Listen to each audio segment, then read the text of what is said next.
ఈనాటి ధ్యానం కొరకు కీర్తనల గ్రంథం 30వ అధ్యాయం మొదటి నుండి కొన్ని మాటలు. ఒక వచనం మీరు, ఒక వచనం నేను కలిసి చదువుకుందాం. యెహోవా నా శత్రువులను నా విషయమై సంతోషింపనీయక నీవు నన్ను ఉద్ధరించి ఉన్నావు, అందుకై నేను నిన్ను కొనియాడుచున్నాను.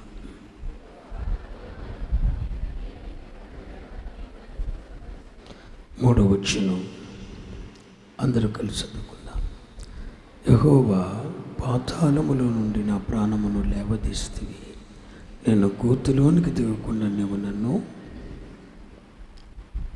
ఉద్ధరించితివి. అందరూ ఇక నా వైపు చూస్తూ దేవుని మాటలు వినటానికి ప్రయత్నం చేయండి.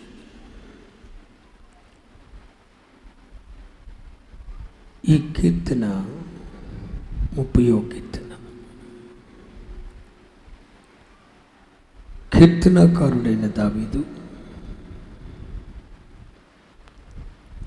ఒక ప్రతిష్ఠిత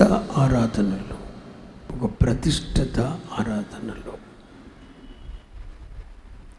ఈ కీర్తన పాడుతున్నాడు.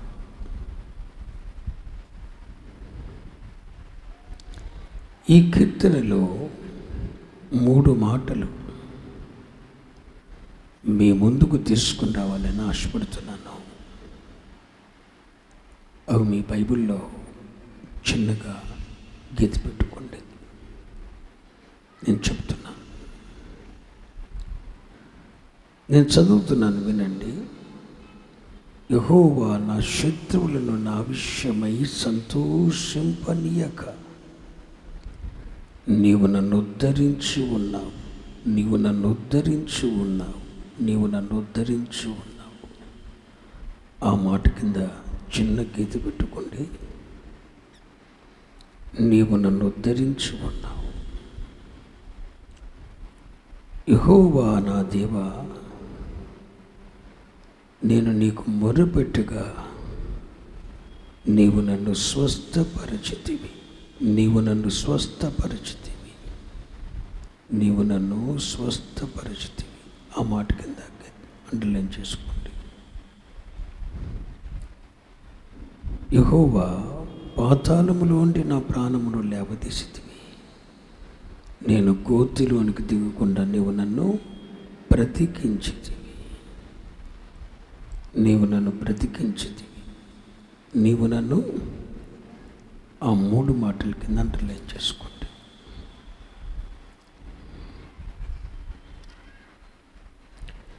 ఈరోజు చాలా ప్రాముఖ్యమైన విషయాన్ని మీ ముందుకు తీసుకుని రావటాన్ని నేను ఇష్టపడుతున్నాను. ఈ వర్తమానం ద్వారా పరిశుద్ధాత్మ దేవుడు ఏర్పరచబడిన ఎవరి విషయంలోనో కార్యం చేయటానికి తన చేతిని చాచి ఉన్నాడని నేను నమ్ముతున్నాను. ఈ వర్తమానం ద్వారా ఏర్పరచబడిన వారి జీవితంలో ఒక మహిమ కార్యాన్ని చూడబోతున్నారని నేను ప్రకటిస్తున్నాను.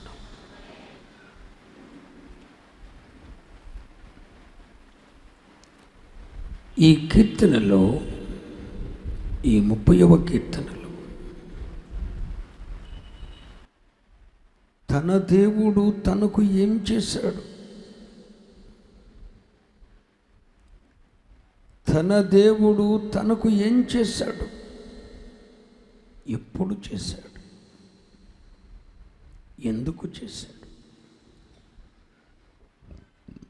మరలా చెప్తున్నా, ఈ కీర్తనలో దేవుని హృదయానుసారుడైన దావీదు తన దేవుడు ఏం చేశాడో చెప్తున్నాడు. ఎప్పుడు చేశాడో చెప్తున్నాడు. ఎందుకు చేశాడో చెప్తున్నాడు.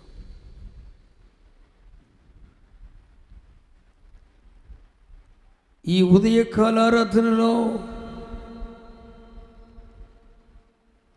ఆ దేవుడు నిన్న నేడు ఏకరీతిగా ఉన్న దేవుడు. నిన్న నేడు నిరంతరం ఏకరీతిగా ఉన్నది. మార్పు లేనివాడు, మహాశ్చర్య కార్యములు జరిగించేవాడు, మారనివాడు, మార్పు లేనివాడు. నిన్నేం చేశాడో, అంతకు ముందు ఏం చేశాడో, ఈరోజు ఏం చేశాడో, రేపు కూడా అదే చేస్తాడు. మారనివాడు, మార్పు లేనివాడు. క్రియలు చేయటములో ఆయనకు ఆయనే సాటి అయిన దేవుడు. అలాంటి మహిమగల దేవునిని మనము ఆరాధిస్తున్నాం. స్తోత్రం చెప్పండి.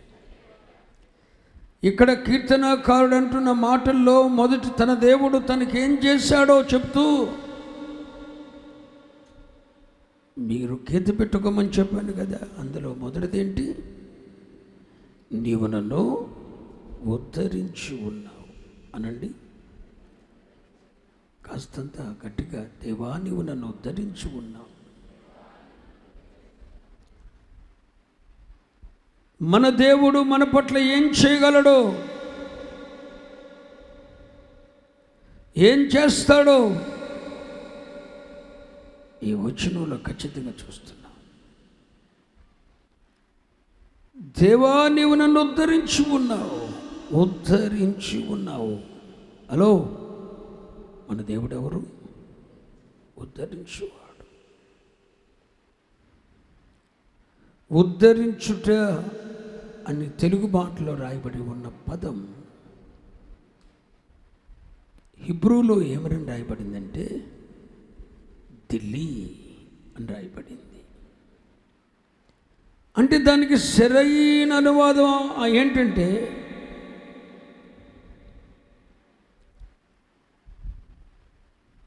తాను పడిన స్థితి నుండి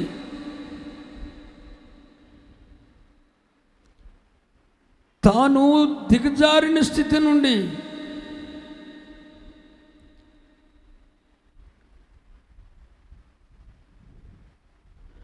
దేవుడు అక్కడే అతనిని ఉంచక ఎంత నీచ స్థితికి దిగజారాడో, ఎంత పతనవస్థలో పడిపోయాడో అక్కడే ఉంచక దేవుడు అతన్ని మరొక్కసారి పైకెత్తాడు అని అర్థం. దిల్లీ అనే ఇబ్రో పదానికి దావీదంటాడు, నా మూర్ఖత వలన కలిగిన గాయములు దుర్వాసనిచ్చుచున్నవి. అయ్యో, పాపము మీద భీతి చేత మిద్దె మీద ఉండవలసిన వాడిని ఆధ్యాత్మిక ఉన్నత శిఖరాగ్రాలలో దేవునితో సన్నిహిత సంబంధ బాంధవ్యాలు కలిగి ఆయన హృదయమును హత్తుకొని జీవించవలసిన నేను ఆధ్యాత్మికతలో అగాధమంత లోతుకు పడిపోయాను. మరెన్నడూ నేను పైకి లేవలేనంత లోతుకు పడిపోయాను. మరలా నేను లేవనెత్తబడతాను, మరలా నేను ఉద్ధరించబడతాను, మరలా స్థితి నుండి పురికొల్పబడతాను, రెస్టోర్ అవుతానన్న ఉద్దేశం నాకు లేకుండా పోయింది. అంత పతన వస్తుకు దిగజారిపోయాను. ఒకప్పుడు దేవునితో సన్నిహిత సంబంధ బాంధవ్యాలు కలిగి ఉన్న నేను ఈరోజు ఆధ్యాత్మికతలో అగాధమంత స్థితికి దిగజారిపోయాను. పతనవస్థలో పడిపోయాను. మరెన్నడికి తిరిగి లేవనెత్తబడటానికి ఆస్కారం లేనంత అగాధంలోనికి వెళ్ళిపోయాను. కానీ నా దేవుడున్నాడు. చూశారు, నా దేవుడు ఏం చేశాడో తెలుసునా? ఆ పడిన స్థితిలోనే ఆ దిగజారిపోయిన పతనవస్థలో నేను నన్ను ఉంచకుండా ఆ పతనవస్థ నుండి, పడిన స్థితి నుండి నా దేవుడు నన్ను మరొక్కసారి పైకి లేవనెత్తినాడు. స్తపట్లు కొట్టేటప్పుడు దేవునిని స్తుతిస్తూ స్తపట్లు కొట్టాలి. హల్లెలూయా, హల్లెలూయా, హల్లెలూయా. ఓ నా సోదరుడా, సోదరి, ఈ ఉదయకాల సమయంలో ప్రభు నేను ధైర్యపరుస్తున్నాడు. నీ ఆధ్యాత్మికత కావచ్చు, స్పిరిచువాలిటీ కావచ్చు, నీ ఆధ్యాత్మిక జీవితం కావచ్చు, ఆర్థికపరమైన స్థితి కావచ్చు, అనారోగ్యపరమైన అనుభవం కావచ్చు, కుటుంబ వ్యవస్థ పరిస్థితి కావచ్చు, ఏ స్థితిలో నుండైనా అది ఆధ్యాత్మిక ఉన్నత అనుభవాల నుండి నువ్వు దిగజారిపోయి పడిపోయిన స్థితిలో ఉన్నా, ఆర్థికంగా ఒకప్పుడు ఒక రేంజ్లో ఉన్నావు, 10 మందికి నీవే ఇవ్వగలిగిన స్థాయిలో ఉన్నావు, కానీ ఇప్పుడు 10 మంది 10 రూపాయలు ఇస్తే బ్రతికిపోదామన్న స్థితికి దిగజారిపోయావు. ఒకప్పుడు నీ కుటుంబ జీవితం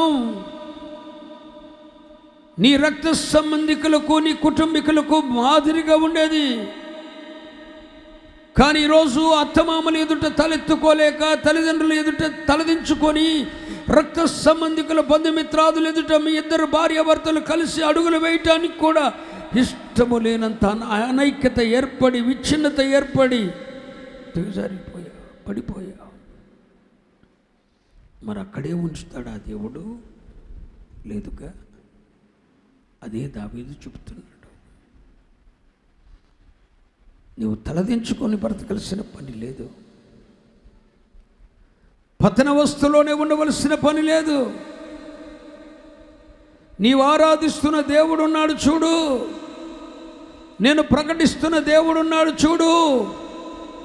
అయినా ఆ పతనవస్థ నుండి, నిన్ను ఆ పడిన స్థితి నుండి మరొక్కసారి ఉద్ధరించువాడై ఉన్నాడు, లేవనెత్తువాడై ఉన్నాడు, పైకెత్తువాడై ఉన్నాడు, ప్రపంచానికి తన చేతులు ఎత్తి చూపుటకు సమర్థుడై ఉన్నాడు.